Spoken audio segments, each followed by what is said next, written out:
नमस्कार। तो आज का ये वीडियो शुरू करते हैं कि कोविशील्ड एस्ट्राजेनेका SII का बना हुआ, सीरम इंस्टीट्यूट इंडिया का बना हुआ, उसको मान्यता मिल गई है। मान्यता मिल जाने की का मतलब क्या होता है? मान्यता मिल जाने का मतलब वेरी सिंपल कि अब अगर हम लोग इंडिया में अगर ऑलरेडी दो वैक्सीन लगा चुके हैं, 2 डोज लगा चुके हैं और दूसरे डोज के बाद 14 दिन हो गए हैं, तो हम चेक रिपब्लिक में आने के बाद हमारा क्वारंटाइन नहीं होगा। क्वारंटाइन होने की जरूरत नहीं है। फॉर एग्जाम्पल वो दूसरे तरीके से कहे तो आप आ सकते हैं। सिंपली आकर के आपके पास वो पर्टिकुलर सर्टिफिकेट होना चाहिए जो मैं आपको यहाँ पे वीडियो में जिक्र करूंगा, ठीक है, दिखा दूंगा। अच्छा,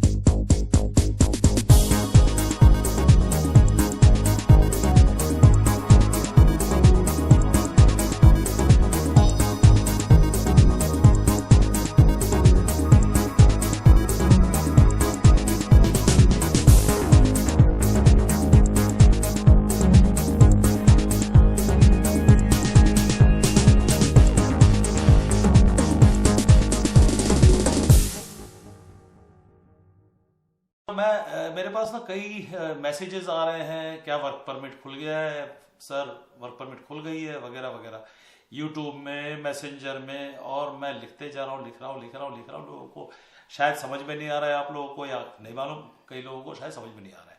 तो मैं आप लोगों को इसके बारे में कुछ बताना चाहूंगा।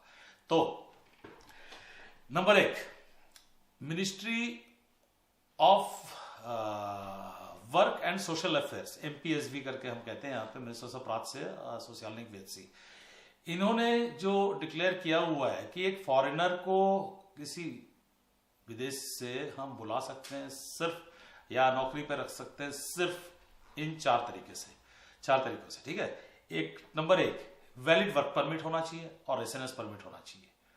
तो अब ये बड़ा अजीब सा सवाल है, valid work permit, residence permit. तो ये क्या है, मेनली उन्हीं को दिया जाता है जो यहां ऑलरेडी रह रहे हैं। तो यहां जो वैलिड रेसिडेंस परमिट होल्डर है वो जाके अप्लाई करता है और वो जाके जॉब करता है। अगर हम लोग बोलेंगे कि नहीं, इंडिया से नहीं, मैं इसके बारे में आगे जिक्र कर रहा हूं तो आपको समझ में आएगा क्यों ऐसा नहीं है, ठीक। 2014 में मैं 24 जून 2014 में नया कानून आया था। इस कानून में यह संशोधन आया था कि वर्क परमिट अगर इशू होता है, लेबर ऑफिस से इशू होते थे, उससे पहले तक उस पे जाकर के एप्लीकेशन होते थे एम्बेसीज में। नहीं, अब ऐसा नहीं होता। 24 जून 2014 से एम्प्लॉय कार्ड का एप्लीकेशन होता है। अब एम्प्लॉय कार्ड का एप्लीकेशन होता है, फिर एक और कार्ड है, उसको हम लोग ब्लू कार्ड कहते हैं, चेक में मुद्राकर्ता बोला जाता है।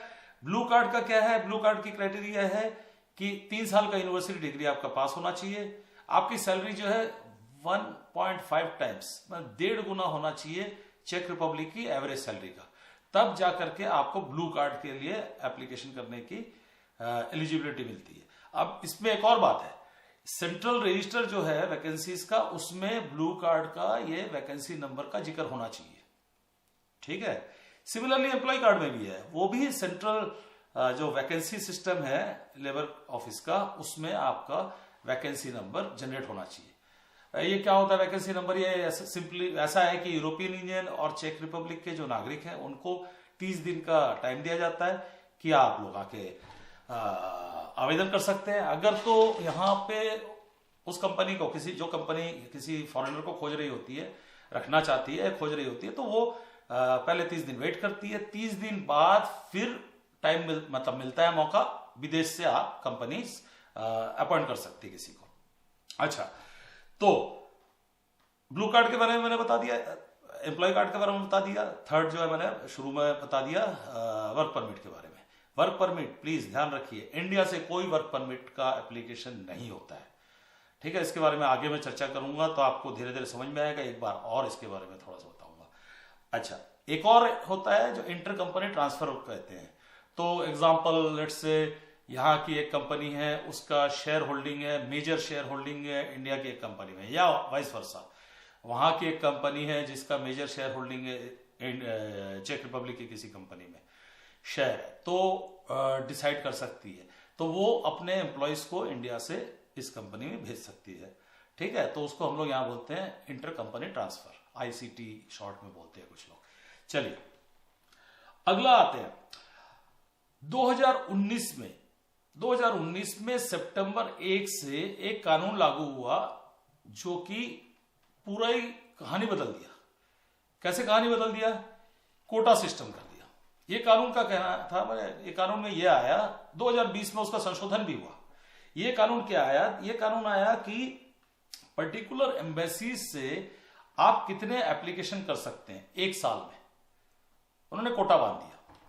किस चीज के लिए? एम्प्लॉय कार्ड के लिए।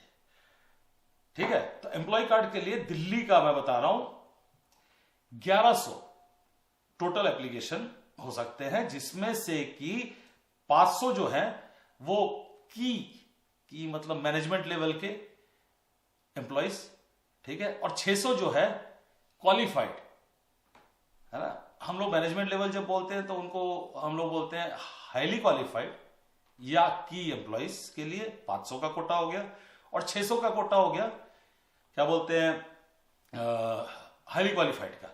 उसी 2019 में एक और इसमें वो था, क्या बोलते हैं, कानून था कि अनस्किल्ड लेबर के लिए 100 का कोटा किया गया। दिल्ली की बात कर रहा हूं, 100 का कोटा किया गया। 100 के कोटे में लॉटरी सिस्टम डाला गया। हमने 2 बार देखा है 500 लोग, थोड़े कम 500 के आसपास लोग जाकर के शिवाजी स्टेडियम में वीएफएस सेंटर में जाकर के लॉटरी खरीदते थे। लॉटरी खरीदने के बाद इंतजार करते थे। 1000 काउंट के बराबर का होता था, 3100 3000 रुपए सबमिट करना पड़ता था। अपनी पासपोर्ट की कॉपी देनी पड़ती थी, तो उनको एक पर्ची मिलता था, छोटा सा एक टोकन मिलता था, उसमें स्टैंप लगा रहता था एम्बेसी का, उसको परचेज करना पड़ता था। उसमें एक कोड होता था, वो यूनिक कोड वेबसाइट में फिर पब्लिश होता था एम्बेसी के।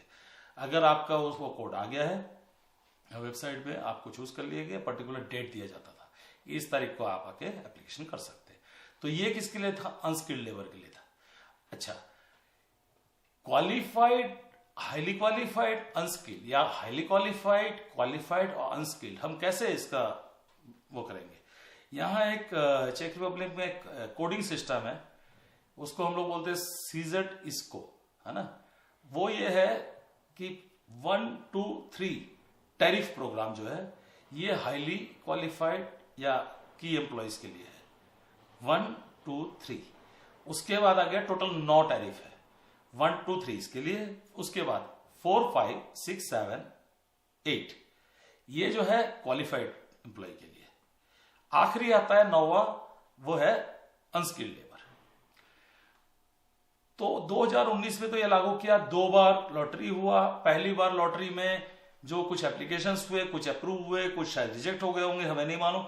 और सेकंड टाइम जब एप्लीकेशन हुआ, फिर 450 500 लोग खड़े थे लाइन में। हमने वेबसाइट में पब्लिश भी हुआ था, मैंने गिनती की थी, मुझे जहां तक याद है 492 495 ऐसा कुछ मैंने संख्या देखी थी उसमें जो कोड्स आए थे।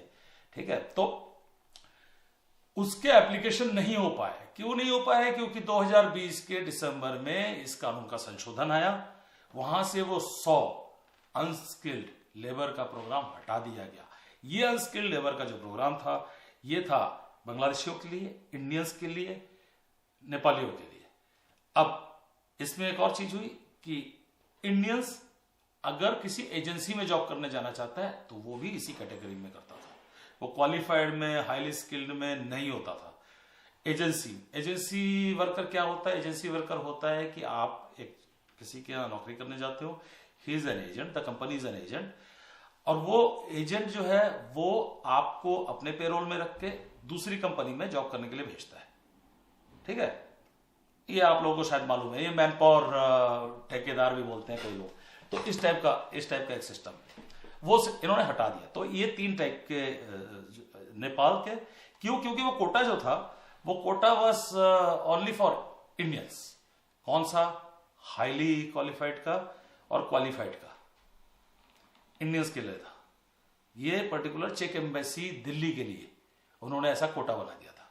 सिमिलरली उन्होंने बना दिया 12 एप्लीकेशन टोटल हो सकते हैं बिजनेस वीजा के। बिजनेस वीजा के 12 एप्लीकेशन हो सकते हैं। 12 वीजा के जो एप्लीकेशन हो सकते हैं वो हर क्वार्टरली डेट देते थे, एक पर्टिकुलर डे में फोन करना पड़ता था।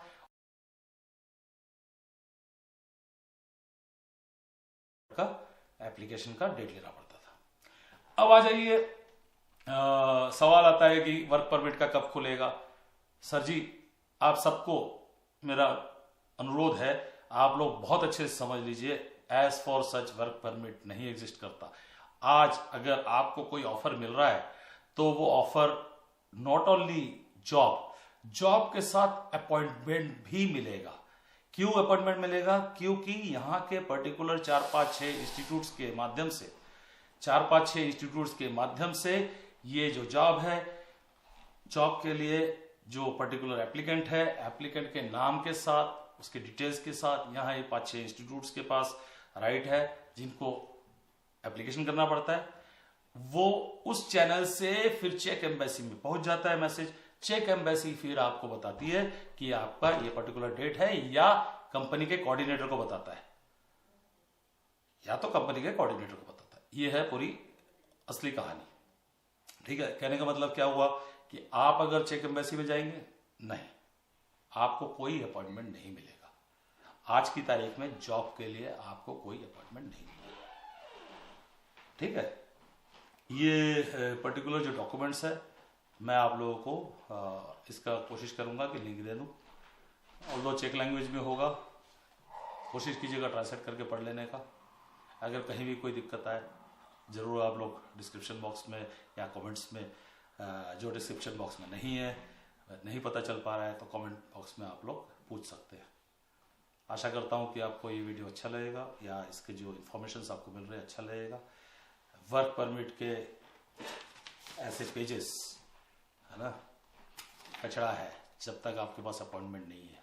और चेक एम्बेसी से आपको कोई अपॉइंटमेंट जॉब के लिए नहीं मिलता है, except of course except seasonal employment के लिए। सीजनल एम्प्लॉयमेंट होते हैं दो टाइप के, एक होता है सीजनल एम्प्लॉयमेंट शॉर्ट टर्म, एक होता है seasonal employment long term. Long term का मतलब होता है 6 महीने का, शॉर्ट टर्म का मतलब होता है 3 महीने का। इसको छोड़ के आपको चेक एम्बेसी में एम्प्लॉयमेंट का कोई अपॉइंटमेंट नहीं मिलता। एम्प्लॉयमेंट आपको आपकी कंपनी के कोऑर्डिनेटर के माध्यम से ही मिलेगा। कंपनी का कोऑर्डिनेटर आपको बताएगा, आप जब सेलेक्ट हो गए हो, आपको कंपनी का कोऑर्डिनेटर इन्फॉर्म करेगा कि आपका ये पर्टिकुलर डेट में आपका एप्लीकेशन है, क्या क्या डॉक्यूमेंट चाहिए, क्या आपको लेके जाना है, कितने तारीख को जाना है, कितने बजे जाना है।